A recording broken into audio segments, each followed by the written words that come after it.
real mental. They kinda like remind me of me and my boys, No Addition, you know what I'm saying? So all you people out there riding your cars, listening to the radio station, or cold maxing in your living room watching this here video, check the second verse.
I mean, it's, and again, like you said, it was a point where in that whole run, like I said, I came on like in 90, I came on in 95, and we ran the game to about 2003.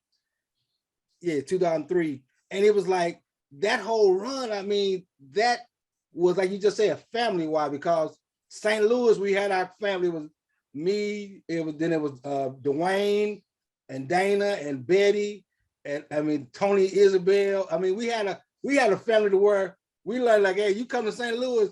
Hey, everybody was eating. Everybody was eating. Everybody was eating. Everybody was eating good. Everybody's like, oh, I got that. I got that. I'll see you there. See you there.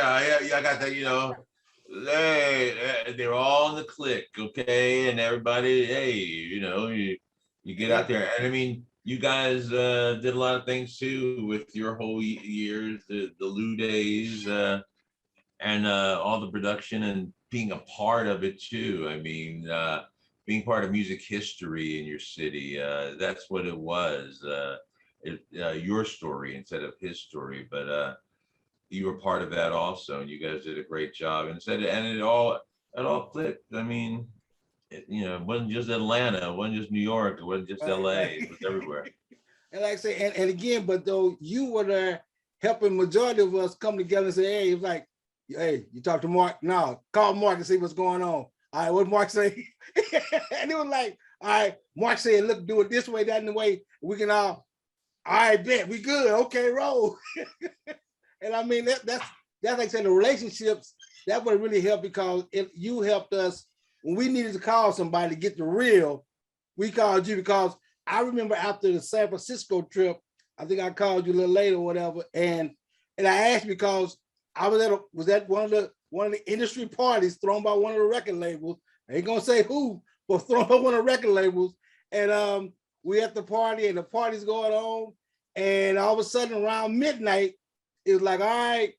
And all of a sudden it's like, okay, hey, if you want to go over here, you can. If you want to go over here, you can. If you want to go over here, you can. And yada, yada, ooh, ooh. And you said, we got ready, you getting ready to leave. Like, this stuff is getting great. I'm gonna go up out of here. I got some other things to do. And you told me, you said, don't go to that second door. and you walked away. And I'm like, okay, I'm young. I don't know what's going on. And then that second door opened up and it was all us brothers in this room. And that wasn't the right room. And I appreciate it. And I thank you for that, because I found out later that wasn't the right room to go to. I appreciate that. All right, you're welcome. I don't know. Again, Tony, I forget a lot of shit I did back then, Hey, but it was all worth it. now, as far as how did you get into the radio piece? Because I remember I thought you were joking when you was in Cali. To my, yeah, I'm doing my radio gig, big sexy, got my billboard up and everything. I'm like, all right, Public, you smooth now, but come on, you doing radio too? You just don't understand who I am. How many radio stations did you work with in Cali or New York and Cali? I was lucky to be in California, and I worked actually at several, or being on the air. I guess I worked for a network at the time, which was all part of, quote, Westwood One, which it ended up being, which were smaller markets. But to make a long story short, I was just first hired exclusively to be part of the morning show at KJLH and do traffic and, just hang out and do whatever. And then as things progressed, they put me on other stations as we moved on. But I guess for about, I don't know, maybe 10 or 12 years, we did mornings with Cliff Winston and the team at KJLH. But then I did the Harvey Show, this John Sally show, also did some news talk stations, KNX, KFI, KABC, and also some helicopter stuff and plane stuff we did doing traffic with flying around, which was great. I love that. Watch that heat up there in California. Makes you very, I used to smoke a little weed, bro, because you had to like kind of mellow yourself out. Because it was just horrible. Don't tell me I did it, but just hey, it worked after a while. You get sick there, man. Yeah, don't be flying around with those little shitty planes. I mean, they ain't got AC. It's hot. You get all wheezy, like, no. So I figured out. I mean, you could take that other stuff, airborne or whatever, but I wasn't into that. So, but I ended up smoking a little weed before I went out there. I felt perfect. Yeah. Medical. Mm-hmm. So now back in the day, I mean, as far as artists, as you've been around a whole lot of them, is there anybody in particular that you really enjoyed hanging out with or working with? I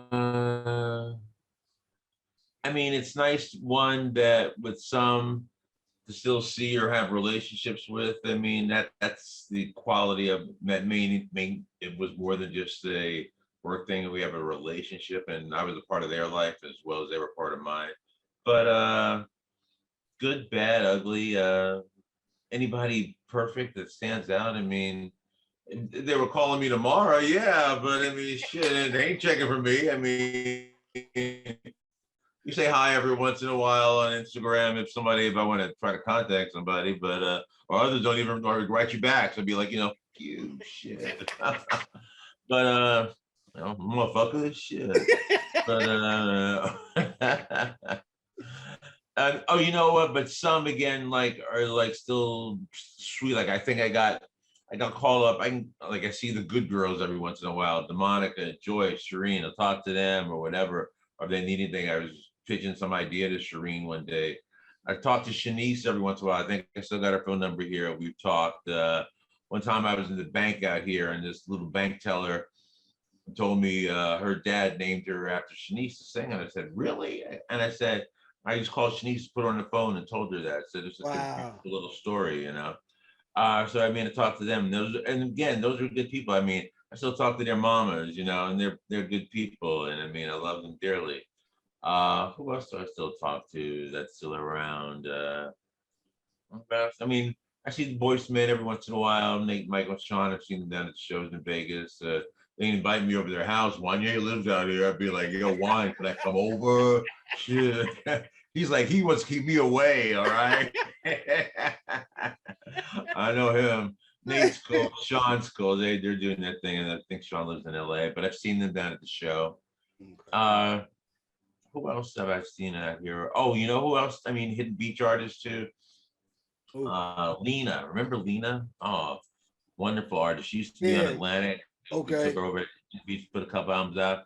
Lena's cool. It's very creative. Put out a record even last year too. I mean, I talked to them, but again, those are great people. And you had more of a relationship. I mean, you know, Johnny Gill, and I talked to his managers here and there and blah, blah, but you know, love Johnny. I did see them. I think I saw them at a New Edition show, him and Michael Bivins. You know, it's like you see them around every once in a while if I want to make the effort, and vice versa. Now, as far as I mean, you've done, like I said, radio, let's say video promotions.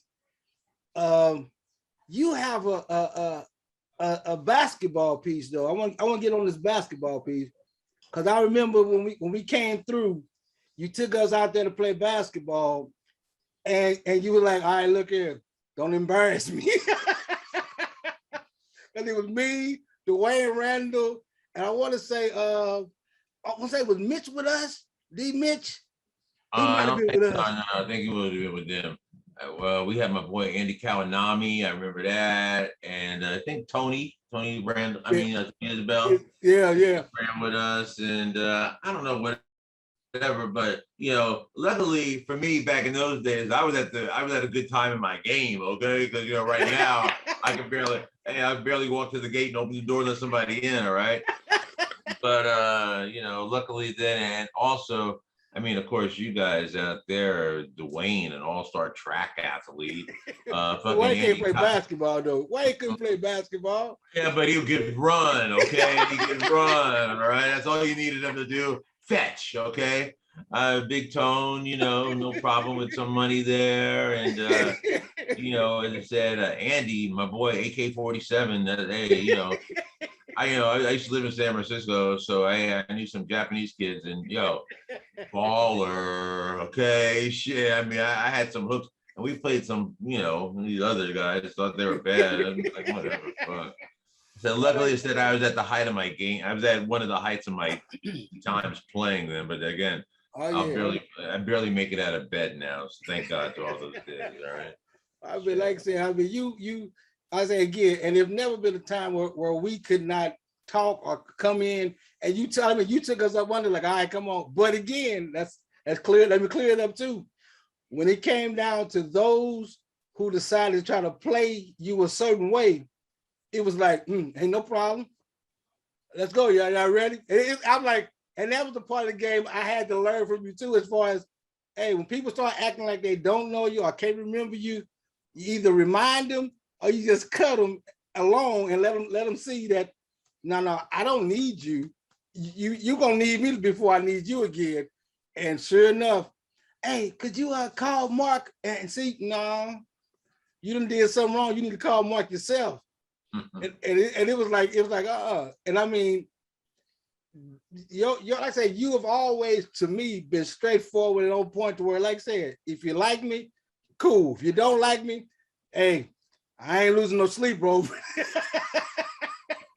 Again, I've been lucky. I've been around some great people that taught me, and I definitely cannot take any or all the credit for what I've done or do.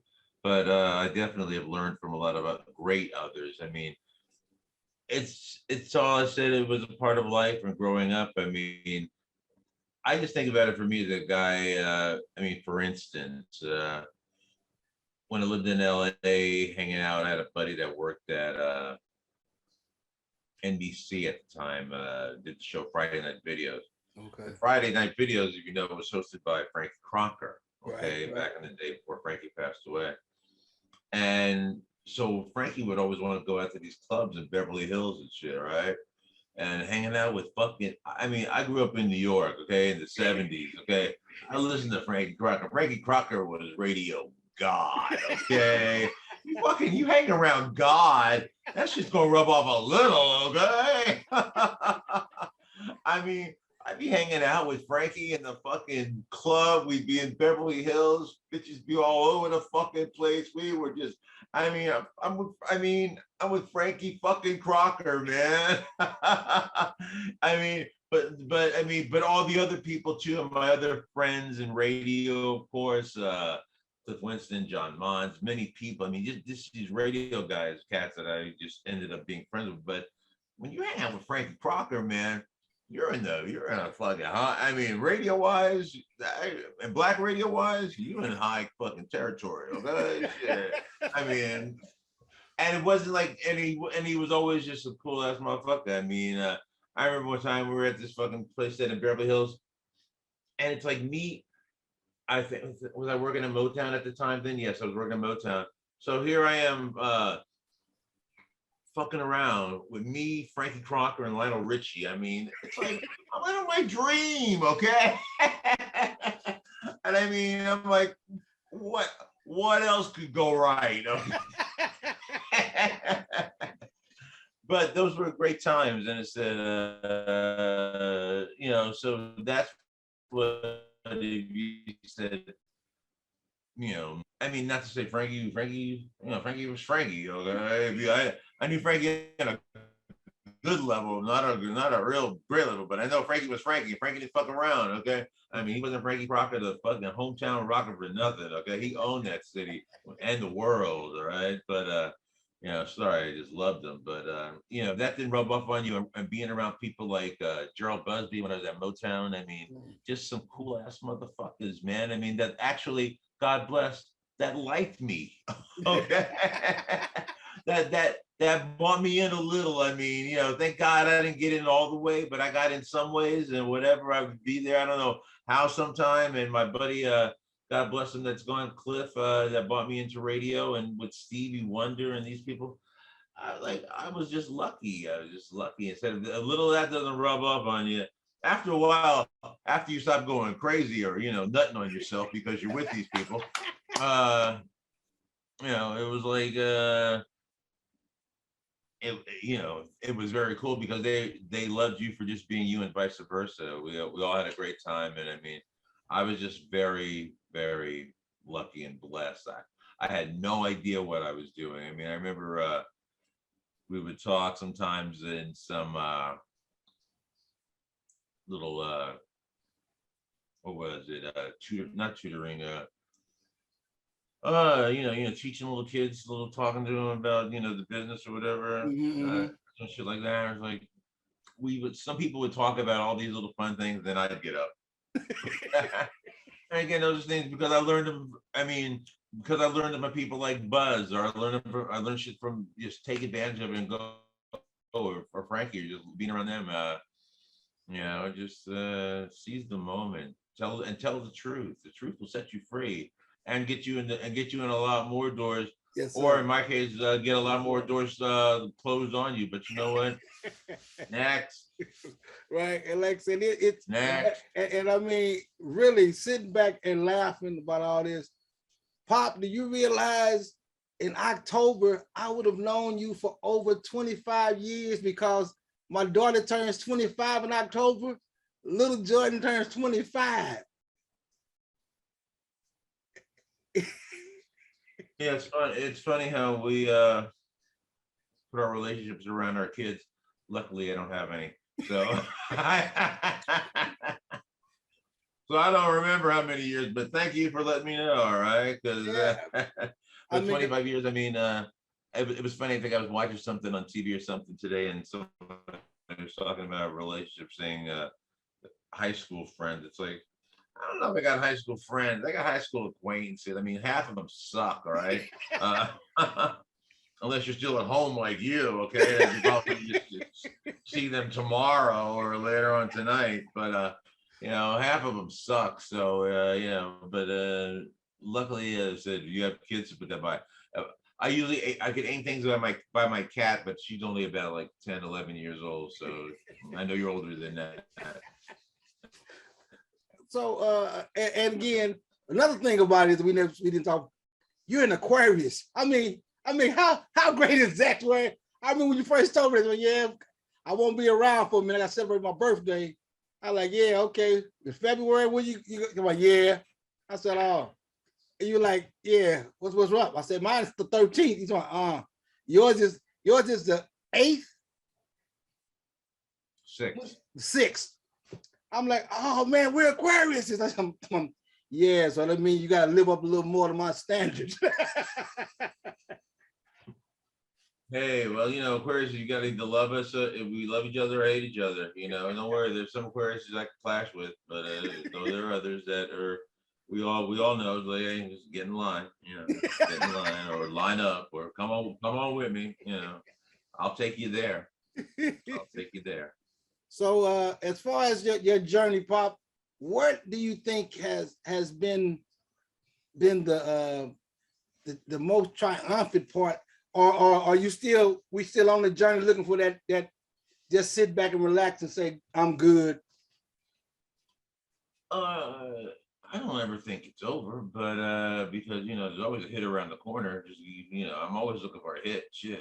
I would love to. Hey, whenever I meet somebody young that said they just said you got a hit, okay? You ain't got a hit, you ain't got shit. All right, get the fuck out of here. You know, half of these people are like, oh yeah, you ain't got a hit, get away from me. But because you know, we're hit makers, okay? We made hits, okay, and that's why we can say that, okay? It's like, you know, we even developed things that, you know, out of the blue that were or were not even known about, like a great band that I'm very proud of being a part of were the French duet Les Nubiyons, when we busted them out. Yeah, I remember that. Yeah, everybody just caught that vibe, and it was just became a top 40 fucking band for a minute. They had a top 40 hit, okay? I mean, it was like low 40s, but I mean, a French duet from, right. that we started getting video airplay locally and a BET that supported it, and it was all about the vibe and just the good music, okay? And they were cute, you know, nothing special. The videos were actually horrible. And we talk about our relationship in video. I mean, they were dark, they were European, but you know what? But we knew, one thing I knew when I put it on, I liked it. Well, yeah. All right, Pop, it's time for us to play the game with you now. 3 questions, rapid fire, 3 questions. You ready? Here we go. You're gonna enjoy these. First question. First question. What song, if you could redo it, would you redo? Any song. What song? Yeah. I don't know. I mean, I've heard so many of them actually redo them themselves, as everybody does when they get a little older, as Boyz II Men redo their classic hits. But I don't know, in today's world, or today, speaking of today, where we are right now, being the, I think, 42nd anniversary, I heard, of Michael Jackson's Off the Wall. Maybe something there. I mean, that was a great album. I mean, historic. Yeah. Okay. Let's see. Number 2. If you could, between Boyz II Men, New Edition, and Jodeci, if you could change one of their lead singers, who would you change? Boyz II Men, New Edition, Joe. Well, New Edition, they break up every week. Boyz II Men, you know, I mean, everybody, I mean, they're great as a threesome, and they're very talented young men. And, but I mean, you know, Mike, when he was there, was the 4 horsemen, I called them. They were fucking studs, man. Fucking, and Jodeci, Jodeci's crazy. I mean, you know, Casey, JoJo, I mean, they're nice guys. Hung around with them a lot too. I don't know, change any of them. I mean, yeah, without any of them, missing somebody wouldn't be worth it. I mean, you know, they wouldn't be them. But I mean, I wish Boyz II Men were all 4 would get back together. That would be great. But I mean, I just like their harmony. that way. You know, when you hear tradition, only a couple of those guys could really sing, so it doesn't really matter. All right, number three. Now you got your choice. This is an intimate romantic scene. Who you doing it with? What, musically or No, no, we're talking about movies now. We're talking about an intimate romantic scene in the movie. Who is your leading lady to lead on? Oh, just for showtime at the Apollo, I'll go with Halle Berry and Boomerang. No, look, now that's 3 in a row. I've asked that 3 times, and everybody picked Halle Berry. Must be a good day.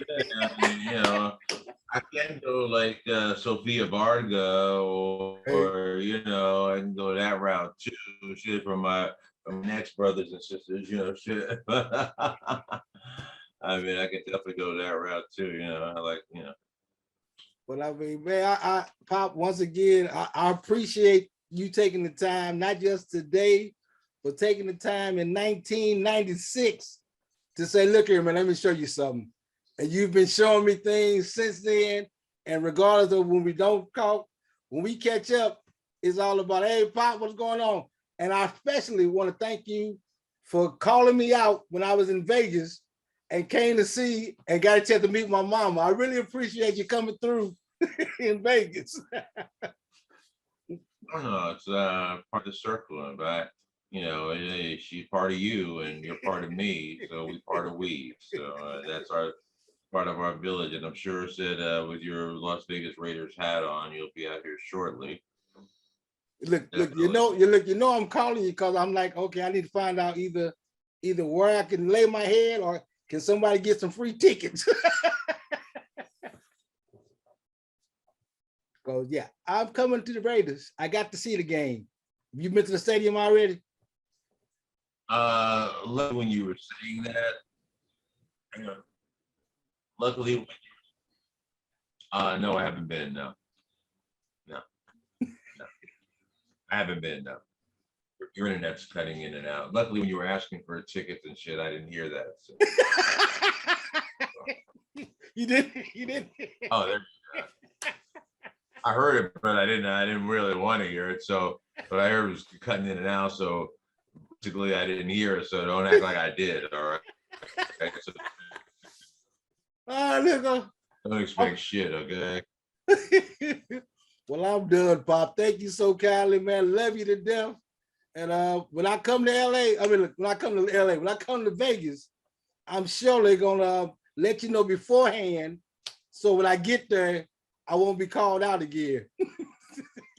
Oh no, it's all good. Luckily, you know, hey, Facebook, don't be on Facebook Messenger, okay? Shit. Okay. People like, hey, how'd you find me? Well, you're on Messenger. I mean, all I do is look. I mean, luckily I live in the city. Come through you. Definitely, I think you froze up a little again. All right. Well, I hope you edit this and make it work. Okay. Oh yes, sir. I shall. Yeah, edit it, okay? Because I don't want you long-winded. Like, get to the point. Go to the fades. Put some crossfades in there. To throw some pictures in there. Some elements. You know, I gave you a lot of different artists to work with, so you can go with that kind of quickly and hopefully some zingers. But yeah, you know, otherwise, you know, I got a little winded, but cut to the chase. It's all gravy. Like I say, I thank you so much, man. Love you, Pop. All right, man. Well, I'll talk to you later. All right. All right, now. You know what I mean? They got everything. They got the sound, they got the lights, got video games. For thousands of people were here earlier. You need to be here tonight. It's going on tonight. They got the London Carnival. Indians, they are here in town and will be performing live at Club Rags tonight. That's on the top.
takes you